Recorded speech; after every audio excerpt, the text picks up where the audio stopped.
Hello दोस्तों, आप सभी लोगों का हमारे टीएससी ऑनलाइन क्लासेज में स्वागत है, अभिनंदन है। आज हमारे चैनल पे आरआरबी एनटीपीसी के लिए एक बैच की शुरुआत की जा रही है और हम लोग इस बैच में आरआरबी एनटीपीसी के लिए सारे सब्जेक्ट के बारे में पढ़ेंगे। और आज इस क्लास में हम शुरू करेंगे इंडियन पॉलिटी, भारतीय राज्य व्यवस्था। एकदम ज़ीरो लेवल से पढ़ना शुरू करेंगे, एकदम बेसिक से पढ़ना शुरू करेंगे। अगर आपने कभी अच्छे से पॉलिटी नहीं भी पढ़ी है, पॉलिटी आपने नहीं पढ़ी है, तो भी आपको ये क्लास एकदम समझ में आएगी। और जब तक परीक्षा आएगी उससे पहले ही आपके सारे सब्जेक्ट खत्म कर दिए जाएँगे। इसके अलावा यहाँ पर मैथ की भी क्लास होगी, रीजनिंग की भी क्लास होगी और जो-जो सब्जेक्ट, जो-जो चीज़ें एनटीपीसी में पूछी जाती हैं, रेलवे में पूछी जाती हैं, सभी सब्जेक्टों के लिए क्लास यहाँ पढ़ाई जाएगी। तो आप सभी लोगों से अनुरोध है कि आप इस क्लास को अटेंड करिए, नोट्स बनाइए और इस वीडियो को ज़्यादा से ज़्यादा लोगों तक शेयर ज़रूर करिए। वीडियो पसंद आए तो लाइक करिए, चैनल को सब्सक्राइब कर लीजिए। तो बात करेंगे आज इंडियन पॉलिटी, भारतीय राज्य व्यवस्था और यह जो क्लास है वो आरआरबी एनटीपीसी के लिए है। चलिए शुरू करते हैं इंडियन पॉलिटी, भारतीय राज्य व्यवस्था एकदम ज़ीरो लेवल से। आज हम पढ़ना शुरू करेंगे भारतीय राज्य व्यवस्था। भारतीय राज्य व्यवस्था। आप इस क्लास को अटेंड करिए, नोट्स बनाइए और प्रीवियस ईयर पेपर खरीद के लेकर आइएगा। आपसे सभी सवाल एकदम अच्छे तरीके से लगेंगे। पहले 2-4 क्लास अटेंड करिए, फिर आप खुद तय करिए कि जो सवाल एग्ज़ाम में पूछा जा रहा है, वो आपसे हो पा रहा है या नहीं हो पा रहा है। आप खुद आकलन करिए कि जो आपको पढ़ाया जा रहा है, उससे एग्ज़ाम में सवाल पूछा जाता है, पूछा गया है या नहीं पूछा गया है, आपसे हो रहा है या नहीं हो रहा है। चलिए हेडिंग डालिए भारतीय राज्य व्यवस्था, जिसको हम लोग आम भाषा में कहते हैं संविधान। तो आज हम पढ़ेंगे संविधान, लेकिन सब्जेक्ट का क्या नाम है? भारतीय राज्य व्यवस्था, इंडियन पॉलिटी। सबसे पहले बात करें कि यह सब्जेक्ट जो आज हम लोग पढ़ना शुरू कर रहे हैं, भारतीय राज्य व्यवस्था, इसका मतलब क्या है? तो लिखेंगे भारत में राज्य करने की व्यवस्था ही क्या कहलाती है? भारतीय राज्य व्यवस्था। भारत में किस प्रकार से राज्य चलाया जाता है? भारत में राज्य करने की जो व्यवस्था है, वही क्या कहलाती है? भारतीय राज्य व्यवस्था। और हमारे देश में राज्य किस प्रकार से चलता है? तो लिखेंगे भारत के संविधान से। भारत के संविधान से।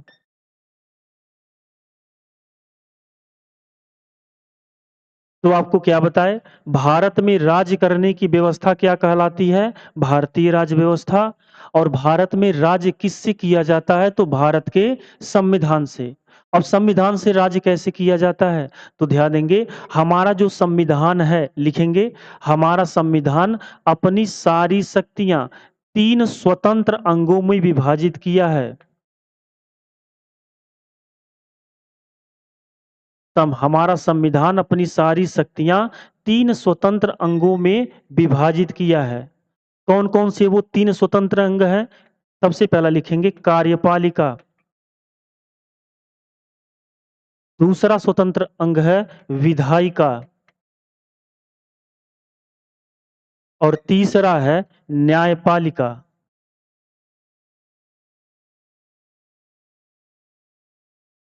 तो हमारा संविधान अपनी सारी शक्तियाँ इन 3 स्वतंत्र अंगों में विभाजित किया है और यही 3 स्वतंत्र अंग मिलकर हमारा पूरा देश चलाते हैं। कैसे चलाते हैं? क्या-क्या काम है इनका? तो सबसे पहले ये लिखेंगे, इन 3 स्वतंत्र अंगों का काम क्या-क्या है? तो विधायिका का काम क्या काम होता है? विधि या कानून का निर्माण करना। इसका काम होता है विधि या कानून का निर्माण करना। निर्माण करना। तो किसी भी विधायिका का काम होता है विधि बनाना या कानून का निर्माण करना। कार्यपालिका का क्या काम होता है? विधायिका द्वारा बनाए गए विधि या कानून को लागू करना। इसका काम है विधि या कानून को लागू करवाना।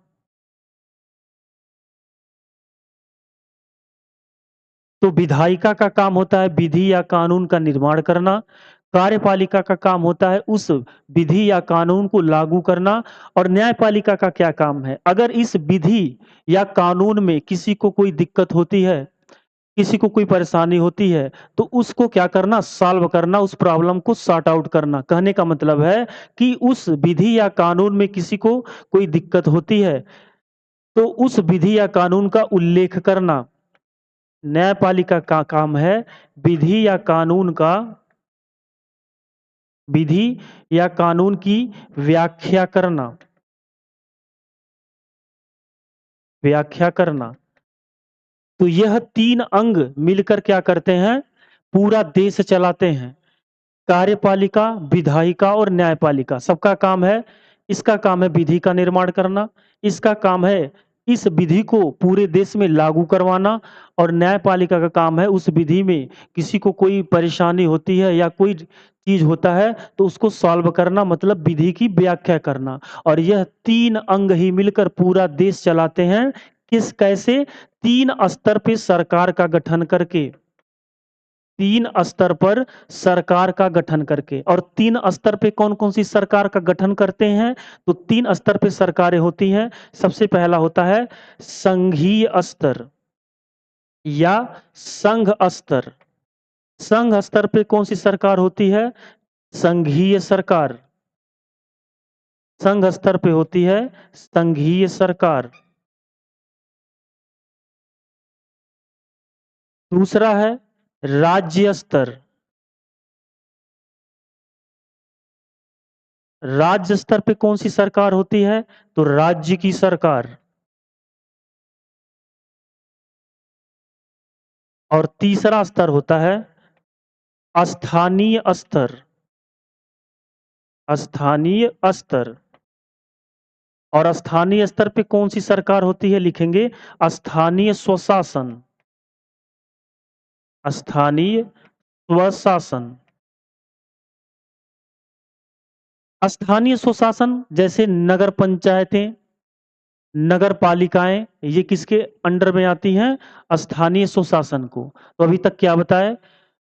भारतीय राज्य व्यवस्था, भारत में राज्य करने की व्यवस्था ही भारतीय राज्य व्यवस्था कहलाती है। हमारे देश में राज्य किस प्रकार से किया जाता है? तो भारत के संविधान से। और हमारा संविधान अपनी सारी शक्तियां इन 3 स्वतंत्र अंगों में क्या किया है? विभाजित कर दिया है। ये 3 स्वतंत्र अंगों का काम है विधि का निर्माण करना, उस विधि को लागू करना और इसका काम है उस विधि की व्याख्या करना। ये तीनों अंग स्वतंत्र हैं, एक दूसरे के कामों में किसी का हस्तक्षेप नहीं होता है। लेकिन इसका ऐसा मतलब नहीं है कि एक दूसरे पे किसी का नियंत्रण नहीं होता है। ये एक दूसरे के काम में हस्तक्षेप नहीं करते हैं, लेकिन एक दूसरे पर इनका नियंत्रण होता है। और यही 3 अंग मिलकर पूरा देश चलाते हैं। कैसे? 3 स्तर पे सरकार का गठन करके। और ये 3 स्तर पे सरकार कौन-सी होती है? संघ स्तर पे संघीय सरकार, राज्य स्तर पे राज्य की सरकार और स्थानीय स्तर पे स्थानीय स्वशासन, जैसे नगर पंचायतें और नगर पालिकाएं। नोट करिए इसको जल्दी से और आगे बढ़ेंगे। देखिए, कौन-कौन इस संघ स्तर की सरकार या संघीय सरकार में कौन-कौन शामिल है? राज्य की सरकार कैसे बनती है या कौन शामिल है? कार्यपालिका क्या होता है? कौन इसमें शामिल है? विधायिका कैसे काम करती है और कौन-कौन शामिल है? ये तब हमको पता चलेगा जब इनके बारे में हम डिटेल में पढ़ेंगे। और ये तब पढ़ेंगे जब हम पढ़ना शुरू करेंगे भारत का संविधान। कहने का मतलब है कि संविधान का मतलब होता है कि जो हमारे पास एक किताब है, उसी को कहते हैं संविधान। तो जब हम उसको पढ़ना शुरू करेंगे, तब इन चीज़ों के बारे में पढ़ेंगे और तब ये चीज़ें आपको अच्छे से समझ में आएँगी।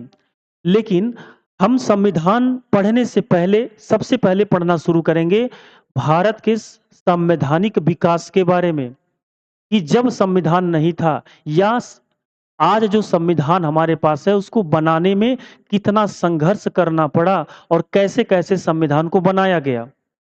तो कहने का मतलब संविधान पढ़ने से पहले हमको उस संविधान का विकास पढ़ना होता है।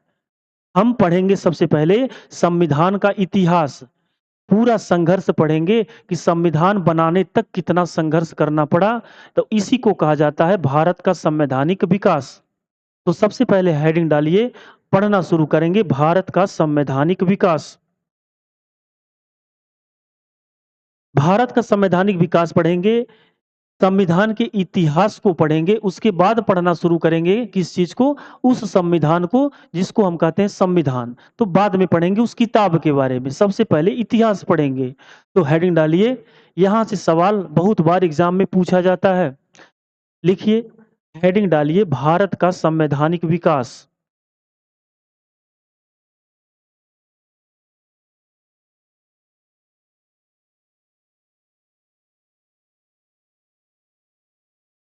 भारत का संवैधानिक विकास। अब संविधान का इतिहास पढ़ना है, तो संविधान बनाने के लिए सबसे ज्यादा संघर्ष किससे हुआ? तो आप बताएंगे अंग्रेजों से हुआ। तो इसीलिए शुरू ही करेंगे एकदम पीछे से, जब से अंग्रेजों का भारत में आगमन हुआ, उन्हीं से सबसे ज्यादा संघर्ष हुआ अपने संविधान के लिए। हम आपसे बताए थे एकदम जीरो लेवल से पढ़ेंगे और सारी बातें आपको समझ में आएंगी, और प्रीवियस ईयर पेपर लेके आइएगा, सारे सवाल आपसे होंगे। तो पहले पढ़िए, नोट्स बनाइए और कमेंट बॉक्स में आप जरूर बताइए यह क्लास आपको कैसी लगी। तो पढ़ना शुरू करेंगे एकदम पीछे से, भारत का संवैधानिक विकास से पढ़ना शुरू कर रहे हैं और पढ़ेंगे अंग्रेजों से। तो सबसे पहला सवाल, भारत आने वाला प्रथम अंग्रेज, तो लिखेंगे 1599। भारत आने वाला प्रथम अंग्रेज, भारत आने वाला प्रथम अंग्रेज कौन सा वह अंग्रेज था जो सबसे पहले भारत आया? तो भारत आने वाला प्रथम अंग्रेज था, नाम लिखेंगे जॉन मिंडन हॉल। जॉन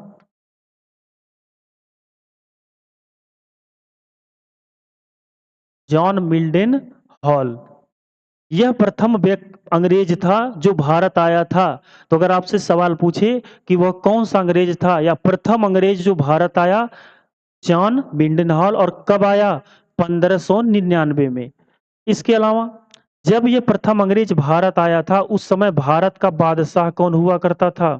तो लिखेंगे इस समय भारत का बादशाह हुआ करता था अकबर। तो जो प्रथम अंग्रेज भारत आया, वो किसके शासन काल में आया? तो वो आया था अकबर के शासन काल में। इसके अलावा अगर सवाल पूछे अकबर के दरबार में आने वाला प्रथम अंग्रेज, अकबर के दरबार में आने वाला प्रथम अंग्रेज,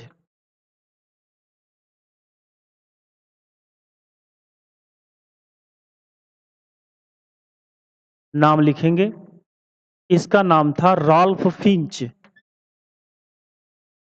रॉल्फ फिंच। तो ये दो सवाल आपको हमने बताया कि अगर सवाल पूछे भारत आने वाला सबसे पहला अंग्रेज का क्या नाम है, तो जॉन मिंडन हॉल।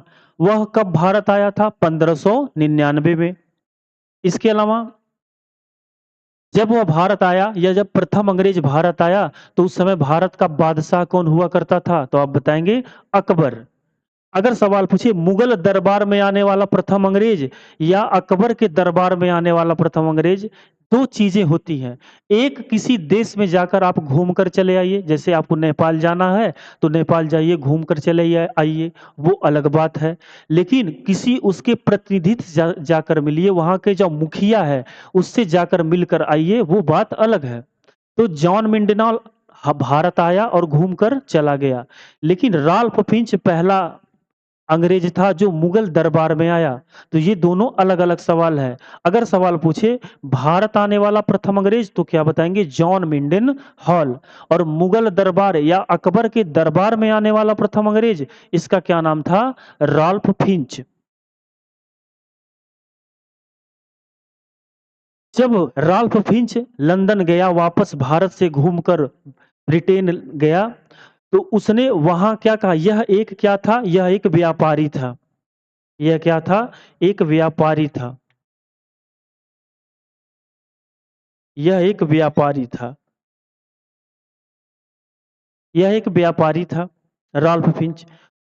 और जब यह भारत घूमकर लंदन गया तो उसने सोचा कि भारत में व्यापार के संसाधन बहुत हैं, हम बहुत मुनाफा कमा सकते हैं भारत में व्यापार करने से। तो लंदन जाकर वहाँ अपने कुछ दोस्तों को इकट्ठा किया और एक व्यापारियों का दल बनाया, एक व्यापारियों का समूह बनाया, भारत से क्या करने के लिए? व्यापार करने के लिए। भारत से व्यापार करने के लिए।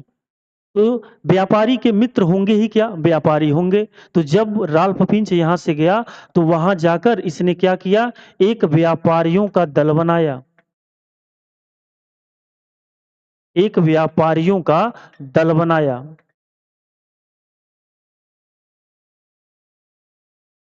लिखेंगे, इसने एक व्यापारियों का दल बनाया और उस दल का क्या नाम रखा? लिखेंगे, उस दल का इसने नाम रखा मर्चेंट एडवेंचर्स। Merchant adventures.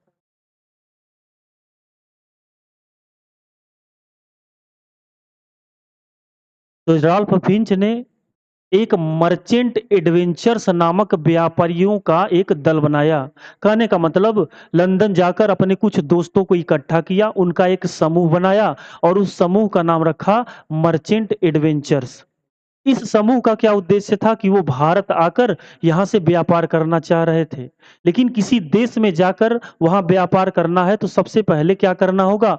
अपने देश में अनुमति लेनी होगी, अपने देश से परमिशन लेना होगा कि हम दूसरे देश में क्या करेंगे जाकर? व्यापार करेंगे। यह बात कब कब की है? यह बात कब की है? यह बात है सन 1600 की। और इस समय सन 1600 ईस्वी में इस समय ब्रिटेन की महारानी हुआ करती थी। लिखेंगे, इस समय ब्रिटेन की महारानी, ब्रिटेन की महारानी हुआ करती थी। नाम लिखेंगे, महारानी एलिजाबेथ टेलर प्रथम। महारानी एलिजाबेथ टेलर प्रथम। तो ये जो मर्चेंट एडवेंचर्स नामक व्यापारियों का दल था, इनको भारत और पूर्वी देश में व्यापार करना था। तो सबसे पहले इनको अनुमति लेनी होगी किससे? अपने देश से। और ब्रिटेन में उस समय महारानी हुआ करती थी एलिजाबेथ टेलर प्रथम। तो यह मर्चेंट एडवेंचर्स नामक व्यापारियों का दल सबसे पहले गया महारानी के पास, उनसे परमिशन मांगा कि हमको भारत और पूर्वी देश में क्या करना है? व्यापार करना है। इसको जल्दी से नोट करिए, आगे की बात बताएं हम। तो जब ये मर्चेंट एडवेंचर्स नामक व्यापारियों का दल महारानी एलिजाबेथ टेलर प्रथम से भारत और पूर्वी देश में व्यापार करने की अनुमति मांगी, तब इन्होंने एक अनुमति पत्र दिया। एक अनुमति पत्र दिया और उस अनुमति पत्र का क्या नाम था? लिखेंगे, हेडिंग डालिए, सन 1600 का राजलेख। सन 1600 का राजलेख।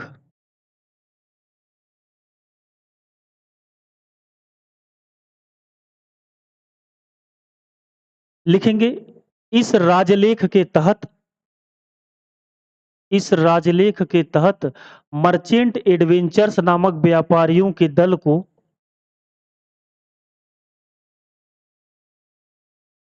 मर्चेंट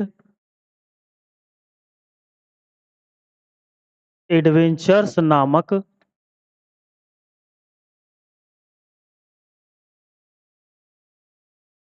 व्यापारियों के दल को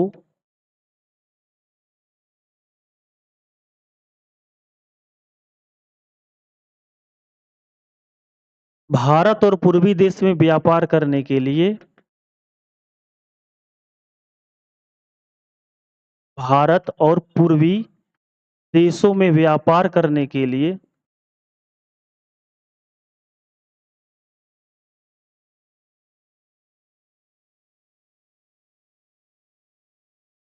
15 वर्ष का एकाधिकार प्रदान किया गया।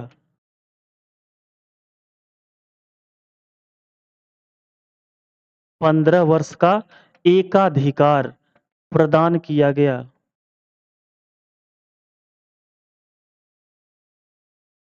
कहने का मतलब यह मर्चेंट एडवेंचर्स नामक व्यापारियों का दल जब महारानी एलिजाबेथ टेलर प्रथम के पास गया, तो महारानी एलिजाबेथ टेलर प्रथम ने क्या किया, इस मर्चेंट एडवेंचर्स नामक व्यापारियों कुछ समूह को भारत से व्यापार करने के लिए 15 वर्षों का क्या दिया, व्यापारिक एकाधिकार प्रदान किया। एकाधिकार का मतलब एक का ही अधिकार।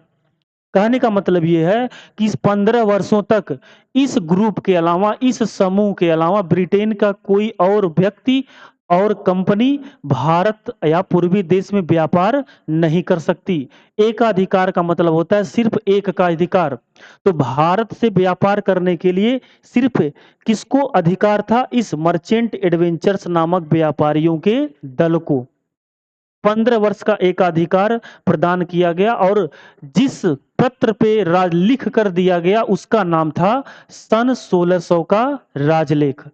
और इस सन 1600 के राजलेख पर जिस दिन हस्ताक्षर किया गया, जिस दिन हस्ताक्षर किया गया, महारानी ने जिस दिन हस्ताक्षर किया उसी दिन, वो कौन सा दिन था, तो 21 दिसंबर सन 1600। अब आपसे हम बताएं कि ये मर्चेंट एडवेंचर्स नामक दल को जब भारत से व्यापार करने का अनुमति मिल गया, तो भाई यह अगर भारत में व्यापार करने आएंगे तो किसी कंपनी, कोई कंपनी का नाम तो होना चाहिए। एक समूह के नाम से तो व्यापार करेंगे नहीं।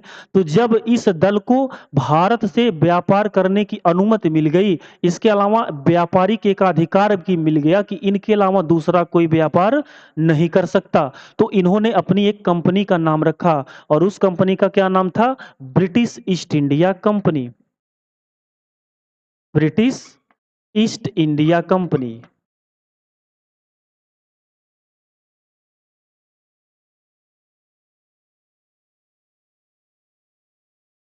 तो जो ये 1600 का राजलेख था उस पर रानी ने हस्ताक्षर किया था 31 दिसंबर सन 1600 को।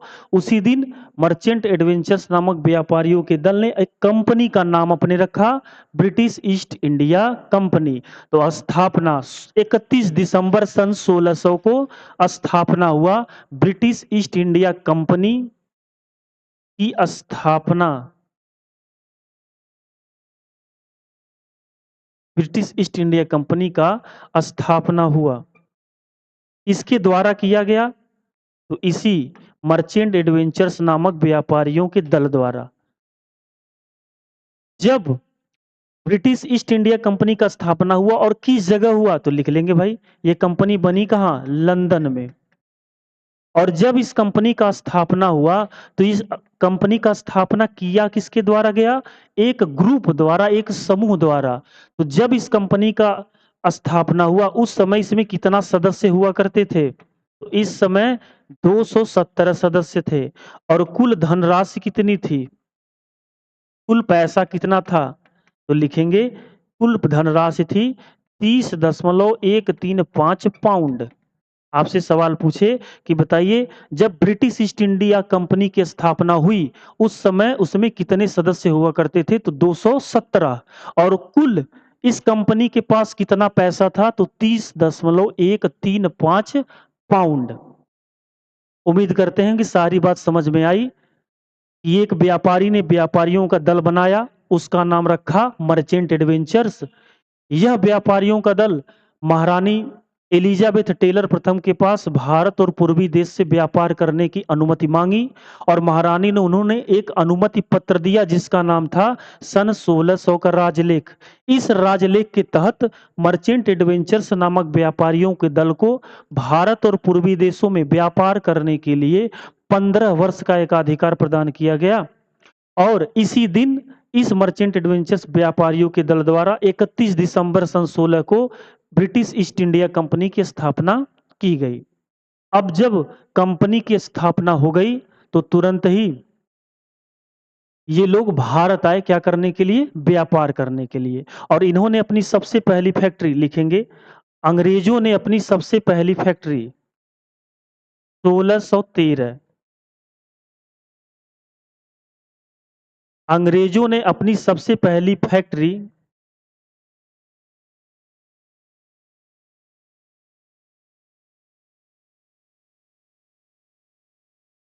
अंग्रेजों ने अपनी सबसे पहली फैक्ट्री सूरत में लगाई।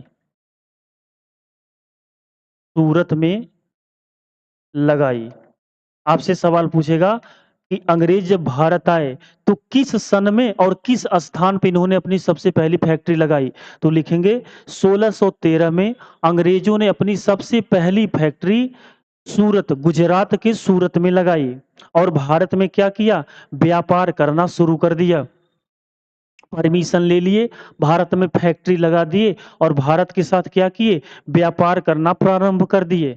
ये व्यापार अच्छे से कर रहे थे, लेकिन ध्यान देंगे 100 वर्ष के भीतर ही अंग्रेजों ने भारत की 3 प्रमुख बंदरगाहों पर क्या किया? अधिकार कर लिया। तो ये व्यापार कर रहे थे और उस समय व्यापार पानी के ही रास्ते से हुआ करता था।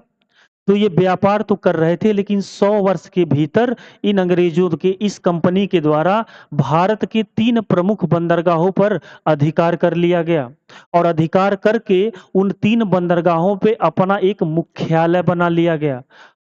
लिखेंगे अंग्रेजों ने 100 वर्ष के भीतर ही भारत के 3 प्रमुख बंदरगाहों पर अधिकार करके वहां अपना मुख्यालय स्थापित किया, जिसे और वह अंग्रेज उस मुख्यालय को मुख्यालय नहीं कहते थे, उसको क्या कहा करते थे? प्रेसिडेंसी। जिसे अंग्रेजों की प्रेसिडेंसी कहा जाता था। जिसे अंग्रेजों की 3 प्रेसिडेंसी कहा जाता था। जिसे अंग्रेजों की प्रेसिडेंसी कहा जाता था।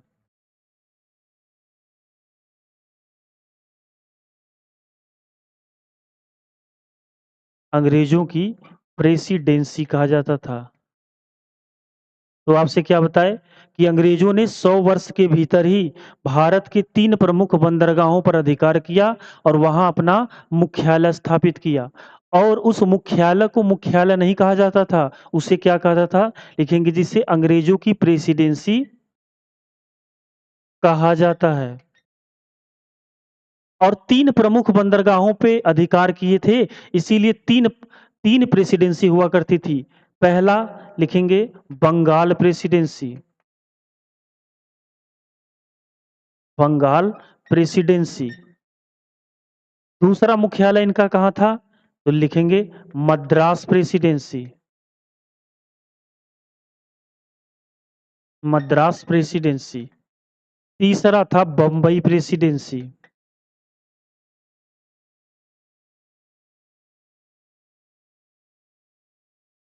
तो अंग्रेजों ने 3 प्रमुख बंदरगाहों पे अधिकार करके वहां अपना एक मुख्यालय बना लिया, जिसे वह क्या कहा करते थे? प्रेसिडेंसी। और इस प्रेसिडेंसी में कौन-कौन लोग हुआ करते थे? तो लिखेंगे प्रत्येक प्रेसिडेंसी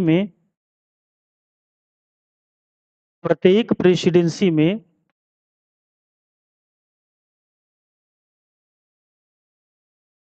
कौन-कौन लोग थे? तो लिखेंगे एक हुआ करता था गवर्नर, एक हुआ करता था उप गवर्नर और 24 अन्य सदस्य हुआ करते थे। और अंग्रेज इनको अन्य सदस्य नहीं कहते थे। अंग्रेज क्या कहते थे? लिखेंगे इन अन्य सदस्य को इन्हें निर्देशक मंडल कहा जाता था। इन्हें निदेशक मंडल कहा जाता था। अब आपसे सवाल कैसे पूछेगा? आपसे पूछेगा अंग्रेजों की प्रेसिडेंसी में निदेशक मंडल की संख्या कितनी हुआ करती थी? तो आपसे बताए कि जो मुख्यालय था, इस मुख्यालय को भाई 3 प्रमुख बंदरगाहों पर अधिकार कर लिए, वहां अपना क्या बना लिए? मुख्यालय। और उसी मुख्यालय को क्या कहा करते थे? प्रेसिडेंसी। और प्रत्येक प्रेसिडेंसी में एक गवर्नर होता था नियुक्त, एक उप गवर्नर को नियुक्त किया जाता था और 24 अन्य सदस्य होते थे। और इन 24 अन्य सदस्यों को लिखे हैं, इन्हें निर्देशक मंडल कहा जाता था। तो जब सवाल पूछे कि अंग्रेजों के प्रेसिडेंसी में निदेशक मंडल की संख्या कितनी हुआ करती थी? तो कितनी थी? 24। जल्दी से ये सब नोट करिए।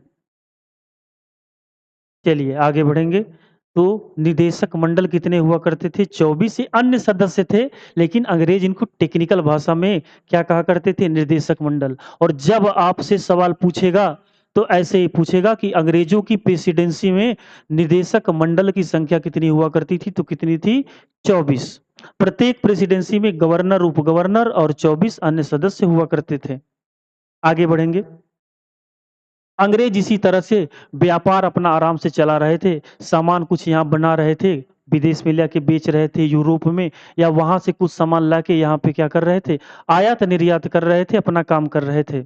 लेकिन कुछ चीज़ आपको हिस्ट्री में पढ़ना है, कुछ चीज़ आप हिस्ट्री में पढ़ेंगे, क्या हुआ, कैसे हुआ। बंगाल का एक नवाब बनकर आया 1756 में, सिराजुद्दौला, और यह अंग्रेजों को पसंद नहीं किया करता था। जब यह नवाब बना सिराजुद्दौला बंगाल का, तो इसने अंग्रेजों से कहा कि आप व्यापार जो कर रहे हैं वो ठीक है, आप व्यापार करिए, लेकिन आपने जो ये मुख्यालय अपनी प्रेसिडेंसी बना कर रखी है, उसके चारों तरफ जो दीवार चलवा कर रखे हैं, इसको क्या करिए, आप गिरवा दीजिए। जब ये बात अंग्रेजों से कही गई, तो उनको इनसिक्योरिटी फील हुआ, और उन्होंने अपनी दीवारें और ऊंची करवा ली, और वहां पर कुछ सैनिकों को खड़ा कर दिया। उसके बाद जब ये बात सिराजुद्दौला को पता चली, तो वो बेहद नाराज हुआ, और अंग्रेजों को कुछ समय का ही मोहलत दिया कि आप लोग पहली बात इस दीवार को गिरा दीजिए, और जो यह सैनिक यहाँ पर हैं इनको वापस भेज दीजिए। लेकिन अंग्रेज उसकी बात को नहीं माने। तब अंग्रेजों का एक किला हुआ करता था कलकत्ता में। सिराजुद्दौला ने 20 जून 1756 को उस किले पर क्या किया? हमला कर दिया, और इस किले पर हमला करके वहाँ मौजूद 146 लोगों को एक कमरे में बंद कर दिया, और 3 दिन बाद दरवाजा खोला, जिसमें 146 में से 123 लोगों की मृत्यु हो गई, और सिर्फ 23 लोग बचे। और इन 23 में से एक व्यक्ति बचा, जिसका नाम था विलियम हॉलवेल, जिसने इस घटना को क्या नाम दिया? काल कोठरी की घटना। और विलियम हालवेल ने यह घटना लिखकर, जो और 2 प्रेसिडेंसी थी, सभी को सूचना दिया, सबको लिखकर बताया कि ऐसी घटना घटित हो गई है। ये सारा चीज़ एकदम डिटेल से, एकदम अच्छे से आपको कहाँ पढ़नी है? हिस्ट्री में। यहाँ बस आपको 2 युद्ध के बारे में जानना है। तो जब ये घटना के बारे में अंग्रेजों को पता चला कि ऐसी कोई घटना घटित हुई है, तब मद्रास प्रेसिडेंसी से भेजा गया एक व्यक्ति को, रॉबर्ट क्लाइव, और सिराजुद्दौला और रॉबर्ट क्लाइव के बीच एक बहुत ही फेमस युद्ध लड़ा गया। आपको इस युद्ध के बारे में यहाँ जानना है, और पूरा डिटेल आपको कहाँ पढ़ना है? हिस्ट्री में। यह तो पॉलिटी की क्लास है, लेकिन एक कहानी को कंटिन्यू रखने के लिए हमने आपको सारी बात बताई। तो 2 युद्ध के बारे में यहाँ लिखेंगे। सबसे पहले लिखेंगे 1757 में हुआ प्लासी का युद्ध। प्लासी का युद्ध। बताएं, जब काल कोठरी की घटना के बारे में अन्य प्रेसिडेंसी के गवर्नर या लोगों को पता चला, तो मद्रास प्रेसिडेंसी से भेजा गया रॉबर्ट क्लाइव को, और वह आया उसका बदला लेने के लिए, और एक युद्ध लड़ा गया, प्लासी का युद्ध। किसके किसके बीच में? लिखेंगे सिराजुद्दौला, सिराजुद्दौला और रॉबर्ट क्लाइव के बीच में। और इस युद्ध में रॉबर्ट क्लाइव ने सिराजुद्दौला को पराजित करके क्या की? उसकी हत्या कर दी। बहुत ही फेमस युद्ध है। बार-बार हर साल किसी न किसी एग्जाम में पूछा जाता है कि प्लासी का युद्ध कब लड़ा गया था? 1757 में। और किसके-किसके बीच में लड़ा गया था? तो रॉबर्ट क्लाइव और सिराजुद्दौला के बीच में।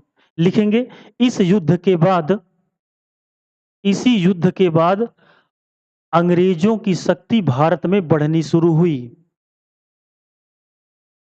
इसी युद्ध के बाद अंग्रेजों की शक्ति भारत में बढ़नी शुरू हुई।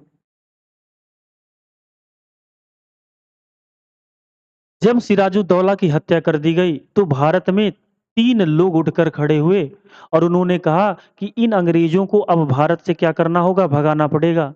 अभी तक तो ये व्यापार करते थे, अब हमारे ही लोगों को क्या कर रहे हैं, ये मार रहे हैं। तो 3 लोग इकट्ठा हुए, अपनी सेना इकट्ठा किए और युद्ध एक और लड़ा गया। लिखेंगे 1764 में हुआ बक्सर का युद्ध। बक्सर का युद्ध 1764 में लड़ा गया बक्सर का युद्ध। किसके किसके बीच में लड़ा गया? तो हमारी तरफ से 3 संयुक्त सेनाएं मिलकर लड़ी थी। सबसे पहला लिखेंगे शाह आलम सेकंड। शाह आलम सेकंड, यह कौन था? तो यह था दिल्ली का बादशाह। दिल्ली का बादशाह। दूसरा व्यक्ति था सुजाउद्दौला। सुजाउद्दौला कौन था? यह था अवध का नवाब। अवध का नवाब।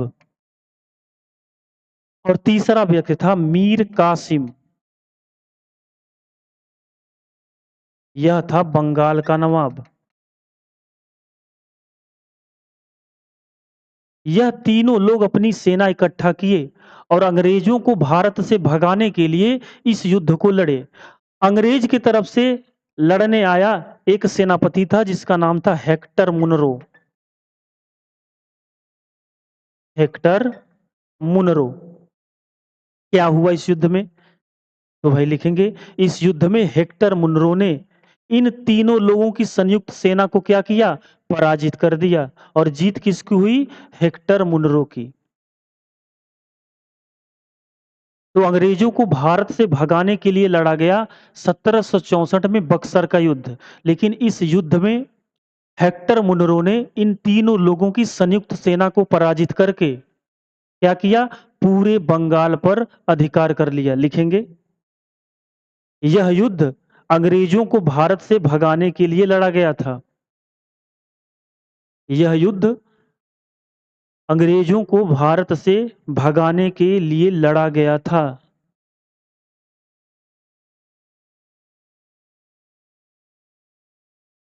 लेकिन इस युद्ध के बाद लेकिन इस युद्ध के बाद अंग्रेजों ने पूरे बंगाल पर अधिकार कर लिया। पूरे बंगाल पर अधिकार कर लिया।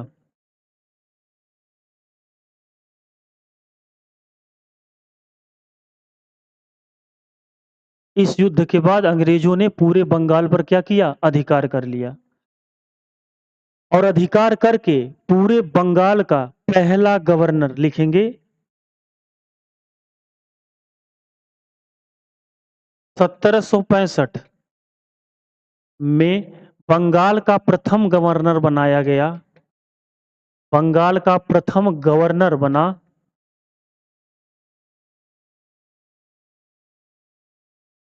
Robert Clive. Robert Clive. तो आपसे सवाल पूछेगा बंगाल का पहला गवर्नर किसे बनाया गया? तो बंगाल का पहला गवर्नर बना रॉबर्ट क्लाइव। अंग्रेजों को भारत से भगाने के लिए लड़ा गया था बक्सर का युद्ध, लेकिन उल्टा ही हो गया। अंग्रेजों ने इन तीनों लोगों की संयुक्त सेना को पराजित कर दिया और पूरे बंगाल पर क्या किए? अधिकार कर लिए। और बंगाल का पहला गवर्नर नियुक्त कर दिया किसको? रॉबर्ट क्लाइव को। और जैसे ही रॉबर्ट क्लाइव बंगाल का गवर्नर बना तो आगे लिखेंगे इसने 1765 से 1772 तक 1765 ईस्वी से 1772 ईस्वी तक रॉबर्ट क्लाइव के द्वारा रॉबर्ट क्लाइव के द्वारा बंगाल में द्वैध शासन लगाया गया। रॉबर्ट क्लाइव के द्वारा बंगाल में द्वैध शासन लगाया गया। अब आप सोचेंगे कि द्वैध शासन क्या होता है? द्वैध शासन का मतलब होता है दोहरी शासन प्रणाली। दोहरी शासन प्रणाली इसका मतलब है कि अब बंगाल के प्रत्येक नागरिक को कितना टैक्स देना होगा? 2 टैक्स देना होगा। द्वैध शासन का मतलब होता है दोहरी शासन प्रणाली। अब बंगाल के प्रत्येक नागरिक को 2 टैक्स देना होगा, 2 कर देने होंगे। 2 कर देने होंगे। किसको-किसको? पहला वो देंगे ईस्ट इंडिया कंपनी को। ब्रिटिश ईस्ट इंडिया कंपनी को पहला टैक्स तो वो ईस्ट इंडिया कंपनी को देंगे। दूसरा टैक्स वो किसको देंगे? वहां के स्थानीय शासक को, बंगाल के स्थानीय शासक को। और यह स्थानीय शासक जितना भी पैसा इकट्ठा करेगा, जितना भी धन इकट्ठा करेगा, उसका 80% पैसा फिर वो किसको देगा? ब्रिटिश ईस्ट इंडिया कंपनी को। कहने का मतलब है सारा पैसा जा किसके पास रहा है? East India British east India company के पास। और इन 7 सालों में इस कंपनी में इतना ज़्यादा लूट और खसोट बढ़ गया, इतना ज़्यादा भ्रष्टाचारी बढ़ गई कि जो बंगाल अभी तक इतना अमीर हुआ करता था, इतना समृद्ध हुआ करता था, इन 7 सालों में बंगाल क्या हो गया?